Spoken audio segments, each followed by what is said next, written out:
turned 70 last year, and there's a saying from Confucius that life begins at 70. And I was wondering, what is life?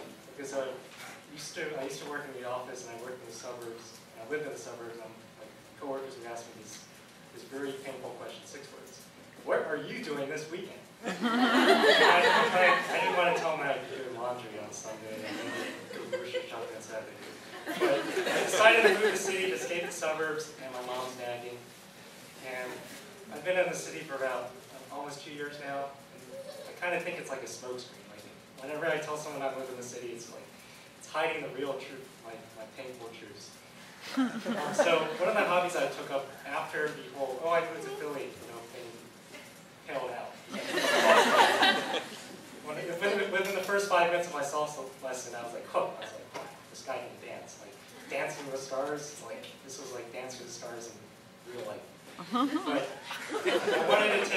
wanted to really learn salsa because my sister was getting married in like 3 months. I could learn it. So I went to this local dance studio, and this woman, I just got mesmerized. And I left 3 hours later, and I signed for 20 private lessons. I didn't learn salsa necessarily from that, but she did teach me, a little keep in motion. But she got me hooked, so that I had to keep on going.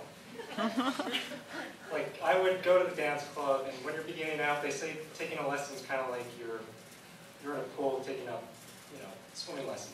But when you're trying to dance with a woman on the floor, it's like you're swimming in the ocean with sharks all around you. So I would dance with women, and they would have this bored look in the eye, but I would go, I think, I'd show these people, it's like, practice moves. And then merit work. And there is no merit work, because the merit guy's bad. I realized, I don't really talk to these women, so the real truth is that I think I moved to Philly to build my confidence, but if you look at my growth, like fear, like confidence grows by how much fear something causes you to take on. I think I'm in a recession. Maybe I think it got worse.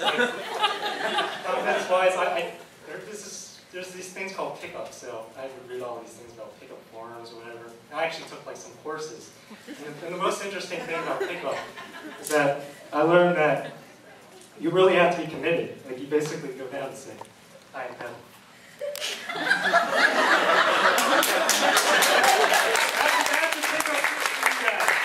Sit down.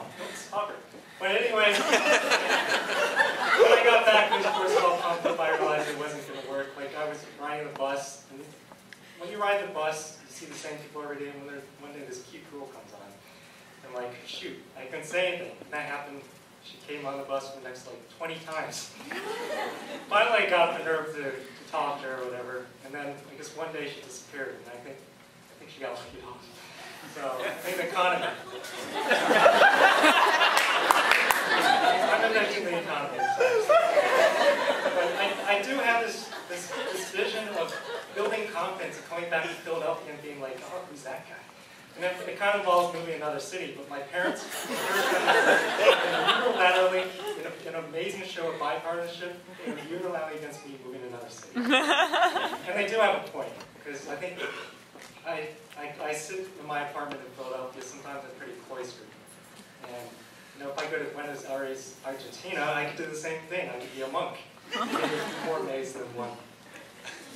But I'm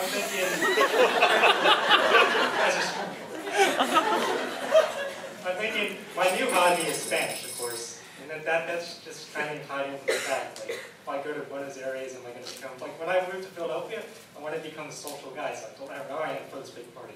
I did throw a big party with my friend Heather, who couldn't make it tonight because she's hungover. But I'm sorry, Heather. But she helped me throw this party, and I realized maybe throwing a party's not for me. Like, maybe I'm fine just doing laundry on Sunday.